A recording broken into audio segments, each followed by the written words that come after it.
कपड़े धोने वाली बहू। शादी के पहले से ही विभा को कपड़े धोने का बड़ा शौक था। कभी नल के नीचे तो कभी तालाब के पास। अरे मेरी नीली वाली लुंगी नहीं दिख रही है।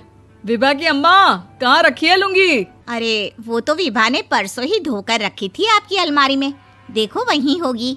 वो ना मैंने आज धो दी, मुझे लगा कि गंदी हो गई होगी। अरे कैसे गंदी हो गई थी? उसे तो मैंने पहना भी नहीं। हे भगवान, इस लड़की के कपड़े धोने की आदत से परेशान हो गया हूँ मैं। जितना तो घर में राशन नहीं आता, उससे कहीं ज्यादा डिटर्जेंट पाउडर का खर्चा है।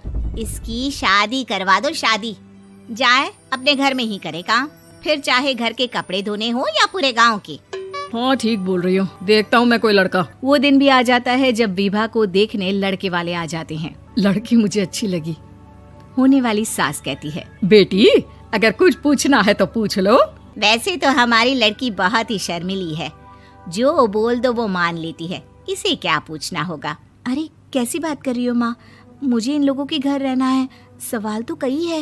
हाँ हाँ बेटा, पूछ लो ना, क्या पूछना है। आप लोगों के घर कपड़े कौन धोता है? सास का मुंह बन जाता है।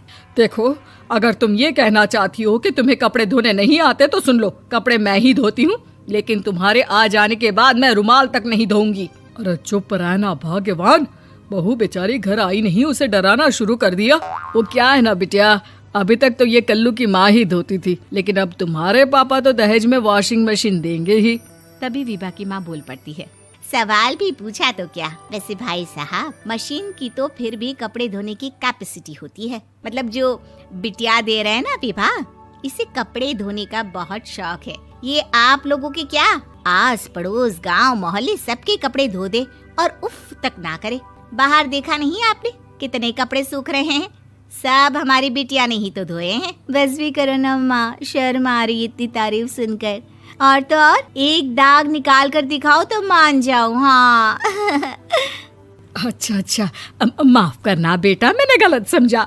हमें तो रिश्ता बहुत पसंद है। और ऐसे जुड़ जाता है रिश्ता कपड़े धोने का शौक रखने वाली विभा का। उसकी शादी हो जाती है कोयला फैक्ट्री में काम करने वाले कल्लू के साथ। शादी के बाद अचानक विभा चिल्लाती हुई सास के पास आती है। सासू माँ, अरे सासू माँ कहाँ है आप? ये तो धोखा है, धोखा दिया आप लोगों ने मुझे। इसे ससुर के चक्कर के बारे में पता चल गया। अरे तो उसमें तुझे क्यों धोखा मिला है? अरे नल में पानी नहीं आता, कपड़े कैसे कब धुलेंगे?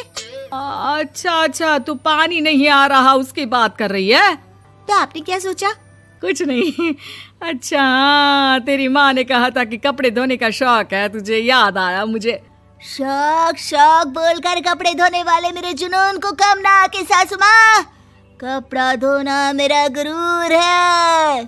तभी पति भी वहाँ आ जाता है। अभी मैंने इसे सनी देओल की फिल्म दिखाई है, उसी के डायलॉग मार रही है माँ। अच्छा सुन, साफ साफ बता रही हूँ, पानी सुबह 4 से 6 और शाम को 10 से 12 आता है, समझी?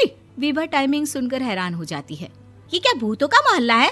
सुबह 4 बजे उठकर कौन कपड़े धोता है? 4 बजे टंकी में पानी जाता है, फिर सारा दिन धोना ना, किसने मना किया? अरे कैसी बात कर रही हैं? 200 लीटर की टंकी में कितने कपड़े धो लूंगी मैं? सुबह ही उठ जाऊंगी मैं। अब क्या था, विभा सुबह 4 से लेकर रात के 12 बजे तक कपड़े ही धोती रहती। एक रोज सास पड़ोस से निकलकर कहीं जा रही होती है कि साथ वाली कहती है, हाँ कल्लू की माँ, जरा ये बताओ कि 2 साड़ी है, 2 ब्लाउज और एक पेटीकोट और एक नाड़े वाला लंबा कच्छा। हाँ तो? अरे तो क्या, कितना लोगी धुलाई ये बताओ। धोबन दिख रहे हैं हम क्या? हमारे पति सरकारी नौकरी से अभी रिटायर हुए हैं और बेटा सुपरवाइजर है कोयला फैक्ट्री में। धोबन समझ रखा है हमें? हाय रे कल्लू की अम्मा, माफ कर दो, वो तो मोहल्ले में यही सब बता रहे थे कि तुमने बहू को कपड़ा धुलवाने के काम में लगा दिया है। सास को पड़ोसन की बात सुनकर गुस्सा आ जाता है। वो घर पहुंचती है जहां घर के बाहर ही इतने सारे कपड़े सूख रहे होते हैं जितने कि किसी धोबन के घर पर। अरे ओ कल्लू की दुल्हन, बाहर निकल। माँ जी यहीं आ जाओ, बाथरूम में चादर धो रहे हैं हम। अरे अभी हम धोते हैं, तुमको बाहर निकलो। ये आस पड़ोस वाले बोल रहे हैं कि हम बहू से कपड़े धुलवा कर उसे कपड़ा धोने वाली बना दिए हैं। अरे छोड़ो ना माँ जी, किन लोगों की बातों में आती हो? आस पास के लोगों का तो काम ही होता है कि वो किसी तरह सास बहू को लड़ा दे।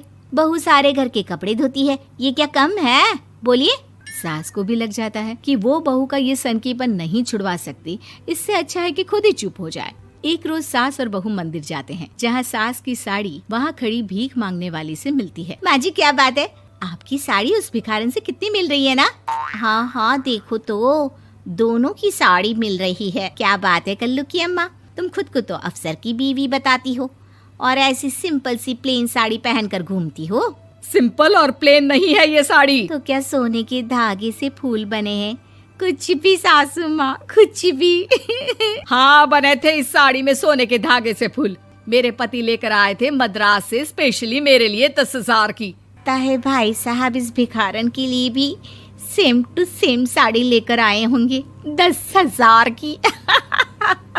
सास उस वक्त तो कुछ नहीं कहती, लेकिन बहू के साथ घर आती है और अलमारी से एल्बम निकाल कर लाती है। ये साड़ी देख रही है, ये वही साड़ी है जिसे मैंने अभी पहना था। इस साड़ी में ये जो चमकदार फूल दिख रहे हैं ना, ये सोने के धागों से काढ़े गए हैं। लेकिन तू लोकल वॉशिंग मशीन ब्रश से घिस घिस कर सारे फूलों को निकाल कर साड़ी प्लेन कर दी। मुझे माफ कर दीजिए सासू माँ। और तो और, जब मैंने तुझे तेरी गलती के लिए कुछ नहीं कहा, लेकिन तूने तो सबके सामने मेरा मजाक ही बना दिया। क्यों? बहू को समझ में आ जाता है कि अब से उसका कपड़े धोना बंद।